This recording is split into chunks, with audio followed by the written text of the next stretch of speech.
There's a new Sting coming to television. It's not To Catch a Predator. It's not Hansen versus Predator. It's Contraland. New tonight, not in my town. Well, that was the thinking in Guilford until today. Police set up a sting, nabbing 5 men suspected of trying to meet up with a teenage girl for sex. Channel 3 New Haven Bureau Chief Matt McFarland is live now with all the details. Matt? Well, Dennis and Denise, the 5 men were arraigned here at New Haven Superior Court late this afternoon. Now, Guilford police say they've been laying the groundwork for this bust for quite some time. It all came to a head this weekend. Friday, Saturday, and Sunday, police say that's when they arrested these men. And police say these 5 men all showed up at a house in Guilford with the plans of having sex with a 13-year-old.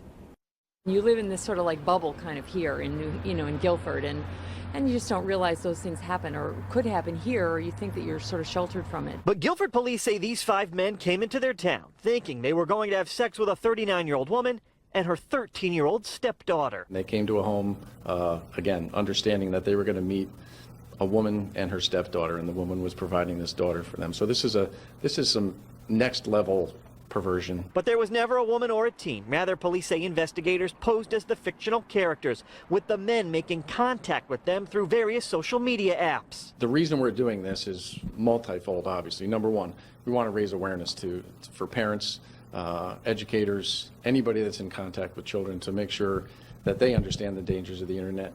Parents need to understand what their children are doing. I work with a youth group here in town, and just the thought that that could happen if the girls just somehow got online and connected with somebody, that would be, just a scary thought. Guilford police say the sting, dubbed Operation Not in My Town, was headed up by the New Haven State's Attorney's Office, along with help from a number of local police departments and the Veterans for Child Rescue Foundation, a nonprofit working to expose sexual predators and human traffickers. The 5 arrested are being charged with criminal attempt to commit second-degree sexual assault and criminal attempt to commit risk of injury.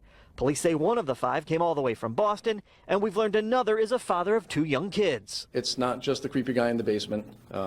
It's unfortunately pervasive in our society. It's our goal to make it stop. And if this is, number one, a deterrent to those interested in exploiting children, or for those that aren't deterred by it, we're going to put them in jail.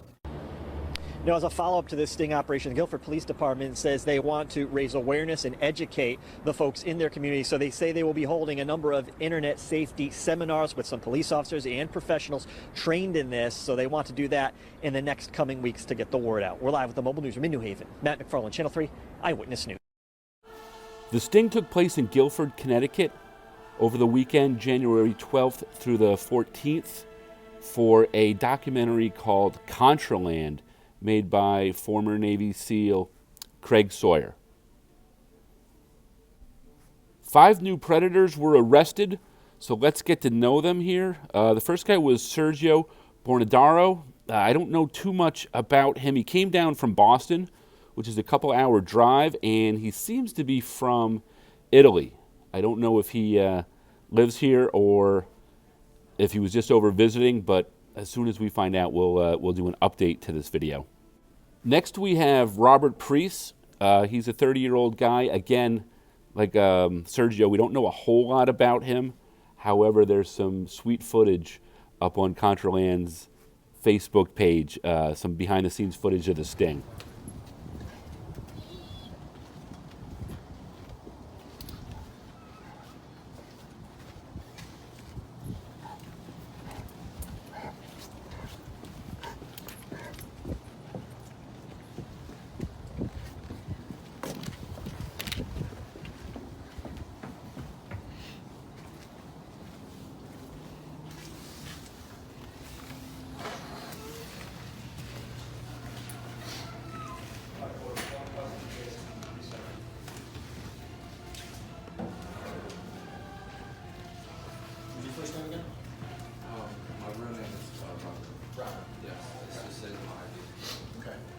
What's your last name? Priest. P-R-E-C-E.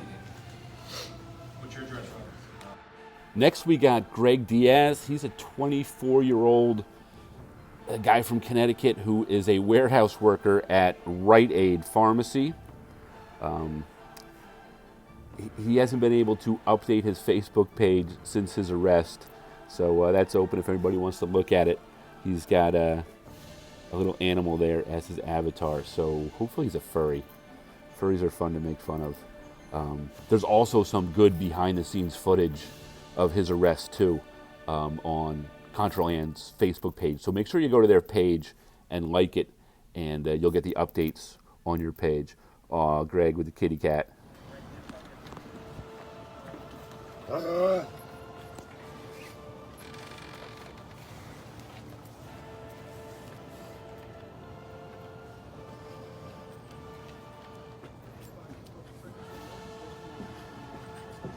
Oscar in there. Oscar up on his ass.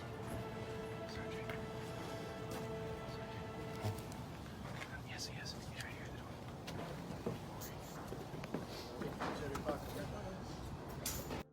All right, next we have Kevin Millen. He's a 44-year-old divorced father of 2 kids, and he made his bail the day after his arrest. He made his $500,000 bail. His social profile looks to be scrubbed pretty clean, but there's still some remnants. What's interesting about this guy is he is a federal special investigator for the IRS. If you're not from the United States, the IRS is the Internal Revenue Service, and they are the people that make sure that we pay our taxes. This news story here has a little bit of the behind-the-scenes details. But basically, the decoy played a 39-year-old stepmother who invited Kevin over to molest her 12, soon-to-be 13-year-old daughter.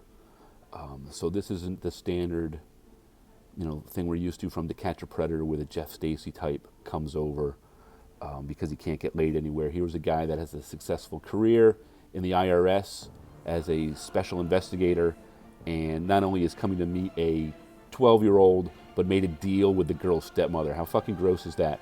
This is a little bit of the remnants of his life, his old life, that's been left online. So you do see that he is employed by the IRS. Here's a news story that the IRS had trouble wiping from the web. Again, that says that Kevin Millen was a criminal investigator for the IRS. And last we have Marvin Gaye Dunkley. Marvin is my favorite choice to be the most interesting of the guys caught. He's a 41-year-old man that owns it's like a moving company in Connecticut. His Facebook page is also open, and that's a great shot. That's an amazing shot. A sideways facey is also a great look. I've never tried that. And the super far away shot for his business website. Now, here's a little story about Marvin that made the newspapers in 2004, I think. Marvin was, I'm not going to read it. If you want to read it, you can read it, but I'll paraphrase it. Marvin was cooking bacon in his underpants one day, and he set off his smoke alarm. So the firefighters came out, and Marvin whipped out 2 knives and said, "Come get some."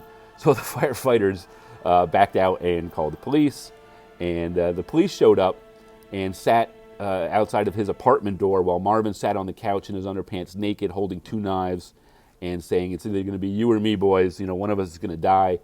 Eventually, the hostage negotiators that were there said, "Hey, Marvin, how about a game of chess?" And Marvin put down the knives and said, "Yeah, sure, I'm bored." And the cops went in and got him after that. So this guy's a little bit on the fucked up side. I can't wait to see his footage. And again, this is going on Netflix, so we don't have NBC or Bullshit Crime Watch Daily filters. I mean, we're going to get, hopefully, I don't know what we're going to get, but I would love to see just tons and tons of footage with no editing, just raw, naked predators getting owned by a former Navy SEAL and a bunch of cops. I mean, this is going to be great.